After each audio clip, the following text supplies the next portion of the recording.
Knock knock. Who's there? Rafael Who? Devers, taking pitches like he's Tony Gwynn in disguise. At this rate, he might draw more walks than a Boston Freedom Trail tour guide. He's walking like a beast, but striking out even more.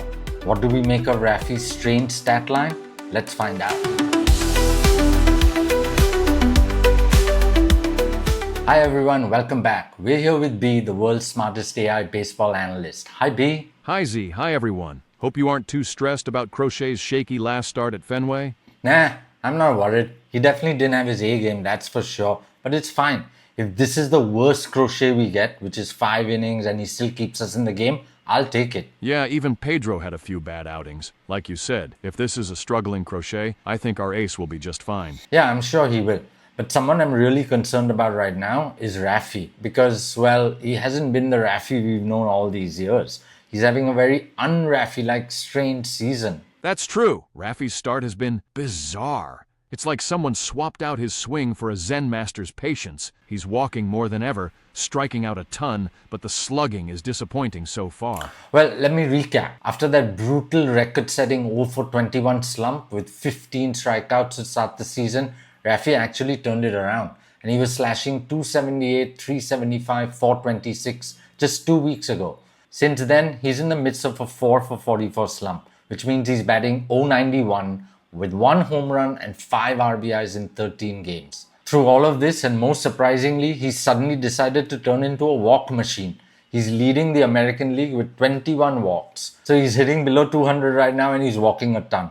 That's definitely not the Devers we're used to seeing. Yeah, Rafael Devers walking more than almost anyone in baseball is strange. His walk rate of almost 18% is jaw-dropping. That's 96th percentile across MLB. And his chase rate is up there amongst the best, too. He's seeing more pitches, laying off junk, and staying patient. That's elite zone awareness. Sure, he's walking, but we expect Raffy to hit, right? He's a career 277 hitter. Right now, he's hitting 194. And the power, it hasn't shown up yet. His slugging is Rafaela territory, not Raffy. Devers' career slugging percentage is over 500. So this is not Devers level thunder for sure. No, it's not. But here's the kicker. If you look at his advanced metrics, the quality of contact is actually elite. His average exit velocity and his hard hit rate are both amongst the best in the majors, in the top 98th percentile. His barrel rate over 20% is in the 95th percentile. So yeah, he's hitting the ball hard. It's just not falling. Yeah, it doesn't look like it's his swing or even an injury. Doesn't look like it's either. His expected slugging is .478, way above that .331 mark he is currently at. So this looks more like bad luck and timing than a swing issue. By the way, Red Sox Nation, if you enjoy analytics, banter, and Red Sox chaos, go ahead and smash that subscribe button. You'll stay up to date with all our videos, and it might even help raise Raffy's average. That's funny. Well, it'll definitely make us feel like we hit one out of Fenway, that's for sure. So please do subscribe.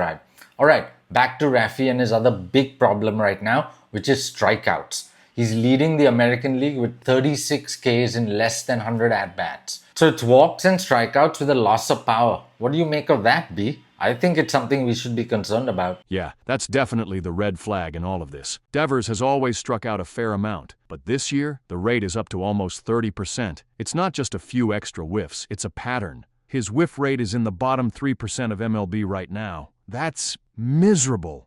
So what we're seeing is a hitter being hyper-selective, but when he does swing, he's either crushing it or missing completely. It's like he's trading contact for patience and hoping the damage comes with the few swings he does take. That's not sustainable long-term. He's got to tighten the zone a bit more, especially with 2 strikes. Alright, so what's the bottom line, B? Is this a case of Raffy being just weirdly patient right now, or is he evolving into a completely different hitter? Honestly, a little of both. It looks like Devers is trying to become a more complete, patient hitter, someone who doesn't chase, who works counts and punishes mistakes. And in a way, it's working. He's walking more than ever. But there are stretches where he's letting pitches go that old Raffy would have ambushed. It's like he's caught between 2 identities. Power threat versus plate control artist. And that shift might be influenced by where he's hitting in the lineup this year. That's exactly what I was going to ask. That is it because he's batting number 2 with Bregman hitting behind him? Maybe Raffy feels like he can be a lot more patient. He doesn't feel the weight of having to hit a home run every single at-bat. So could that be affecting him at the plate? Absolutely. Batting ahead of Bregman changes the equation. Pitchers can't just work around Raffy. They've got to pitch to him eventually. So Devers is being strategic. Wait for your pitch. Don't chase. Let Bregman clean up if you walk. It's a smarter approach, and one that might pay off big once the hits start falling. Yeah, I think Bregman definitely has some effect here. The good thing is that the team is not dependent on only Raffy anymore. In the past few years, if you had told me that Raffy was in a 4 for 44 slump, I would have thought maybe the Red Sox have won 2 or 3 games in that span. They haven't. They've actually won, I think, 7 games in that span. So it's not just Raffy who has to carry the load anymore. Nowadays, you have others that can carry the offensive load. Bregman, Story, Abreu, their performance has really helped ease the pain of Raffy's inconsistency. So what's your prediction, B? Does the power come back for Raffy? Do we still see a 30-plus home run season from Raffy? I say yes. The advanced stats say the bat speed is still there. He's squaring balls up less frequently, but when he connects, it's elite contact. If he stays healthy and starts lifting a few more balls, 30 homers is still on the table. And if that walk rate stays up, we might be looking at the most complete version of Devers we've ever seen. Okay, I really hope you're right because we need Raffy's power to come back. This team needs it.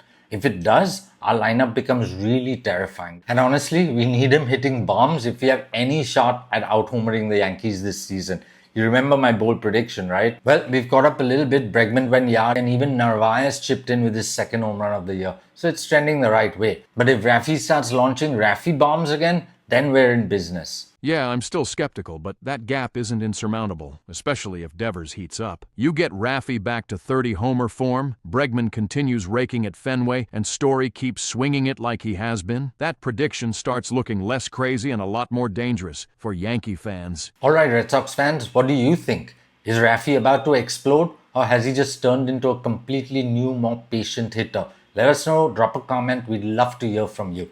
Anything else you want to add, B? Just this: slumps pass, swings return, and stars rise. If history's any guide, Raffy Devers isn't fading. He's loading. So buckle up. The next moonshot might be coming real soon. Alright, that's it for us. If you haven't checked it out, do watch our bold predictions video right here. Thanks for watching. We'll be back soon with more Sox madness and some Yankee poking. That's right. So until then, stay tuned, stay crazy.